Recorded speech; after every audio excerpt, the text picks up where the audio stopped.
The secret of getting ahead is getting started. So we'll start our discussion today about very basic terminologies, that is bank. I'll be discussing about the real meaning and the literal meaning of the terminologies that is being used. Bank की अगर आप बात करें, अगर आप dictionary से उसकी meaning देखते हैं, what does bank means? It is, bank का मतलब है किनारा, साइड. बट अगर मुझे बैंक डिफाइन करना हो तो I define bank as the trust, भरोसा. Because you have so many financial transactions linked with bank, you have chosen that bank. Because why? Because you have trust on that bank, right? So अगर trust नहीं है तो कोई banking नहीं है. And so are you aware about the fact that how many banks and what all are the categories of bank that is available in our country? You'll be surprised to know that we have 7 category. Category means जैसे आपका हुआ public sector bank, which you are aware about, I know. Priority private sector bank and many more. So इस तरह के हमारे 7 categories होते हैं bank के. एंड हमारे 145 बैंक्स है जो इन 7 कैटेगरीज में फॉल करते हैं और वो अभी रन कर रहे हैं अपनी कंट्री में, 145 बैंक्स. सो आज हम लोग बात करेंगे जो प्राइवेट सेक्टर बैंक होता है उन्हीं का एक पार्ट है small finance bank. So will talk about small finance bank today. और स्मॉल फाइनेंस बैंक कहाँ से आया, कैसे इसका इन्वेंशन हुआ, कैसे अपनी कंट्री में बहुत टाइम हो गए थे कि न्यू बैंक्स नहीं आ रहे थे. हमारे यहाँ पे अगर आप अपने पेरेंट्स को से पूछो तो वो लोग मैक्सिमम आपको नाम बताएंगे पीएनबी. प्राइवेट में अगर आप जाते हो तो एक्सिस, एचडीएफसी का नाम बताएंगे. क्योंकि अपनी कंट्री में जबकि ऐसा बोला जाता है कि जो एक कंट्री की बुनियाद होती है, जो आपका बेस होता है, दैट इज बैंक. क्योंकि आपकी इतने फाइनेंशियल टर्म्स होते हैं, उसी से आपका कंट्री कहीं ना कहीं उनके स्टेबिलिटी से बहुत ज्यादा लिंक्ड होता है.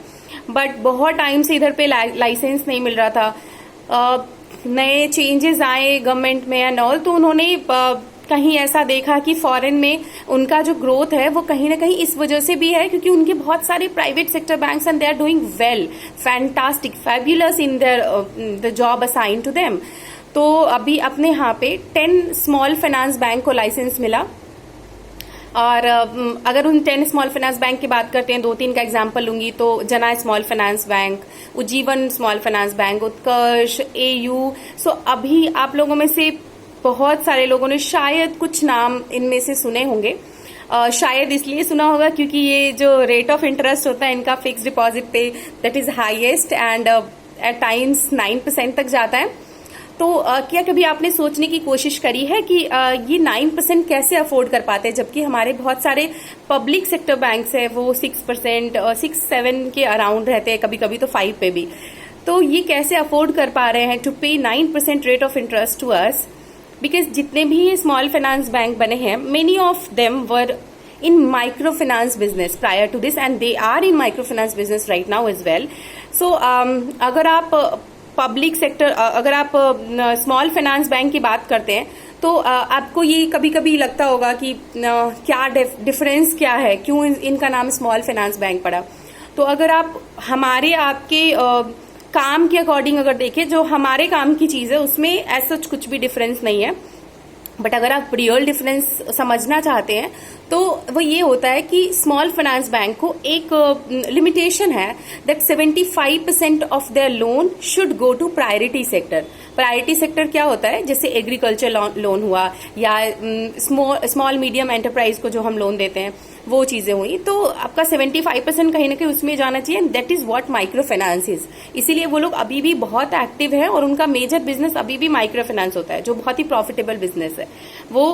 और माइक्रो फाइनेंस जो बिजनेस होता है वो बहुत ही अनसिक्योर्ड लोन है. तो अनसिक्योर्ड में हाई रिस्क होता है, इसीलिए वहां पे रेट ऑफ इंटरेस्ट भी हाई होता है. अराउंड 22% रेट ऑफ इंटरेस्ट जाता है. तो ये जो स्मॉल फाइनेंस बैंक है, ये आपको जो आप मनी डिपॉजिट करते हो वो यहाँ से लेके अपने लोन प्रोडक्ट में लगाते हैं और इसी वजह से वो आपको higher rate of interest return कर पाते हैं. सो घबराने की कोई बात नहीं है. It's your hard earn money only. So आप ये मत सोचो कि इतना ज्यादा रेट ऑफ इंटरेस्ट आ रहा है तो पता नहीं ये सही होगा नहीं होगा. ये शायद हमारे मन में इसीलिए आता है क्योंकि पहले प्राइवेट सेक्टर को तो बहुत टाइम बीच में बहुत गैप हो गया था प्राइवेट सेक्टर को लाइसेंस मिले हुए बैंकिंग के लिए.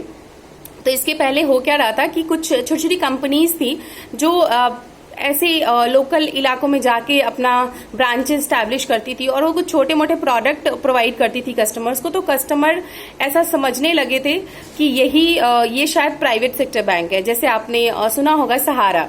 अब जब उसमें प्रॉब्लम आई तो लोगों का ट्रस्ट बहुत हिल गया था कि प्राइवेट सेक्टर बैंक को ट्रस्ट नहीं करना चाहिए। जबकि अगर आप देखो तो अभी जो ये प्लेयर्स है मार्केट में, although they have struggled a lot to gain the trust from customer, but now they are able to do much more better business और बहुत ही स्टेबल पोजीशन पे हैं। सो अगर आप बैंक किसी भी ऑर्गेनाइजेशन के पीछे, अगर वो चाहे स्मॉल फाइनेंस बैंक हो या फिर पेमेंट बैंक हो या बैंक अगर लगा हो किसी भी ऑर्गेनाइजेशन के पीछे, तो यू कैन ट्रस्ट दैट 100% आप ट्रस्ट कर सकते हो। एंड दैट टू ये कहाँ से आता है, जब भी आपके नाम के पीछे बैंक लगता है तो आप पूरे ही आरबीआई से रेगुलराइज होते हो, मतलब आप रेगुलेटरी नॉर्म सारे फॉलो कर रहे होते हो आरबीआई के। एंड आपकी जितनी भी सीआरआर, जितना भी कैश रिजर्व रेशियो और बहुत सारे ऐसे नॉर्म्स हैं जो आप कंप्लीटली फॉलो करते हो, तभी आपके नाम के पीछे बैंक लगता है। सो this was what about the small finance bank. We'll be discussing about a new topic related to banking only in our next video. Till time, bye bye, and do subscribe the channel. Thank you so much.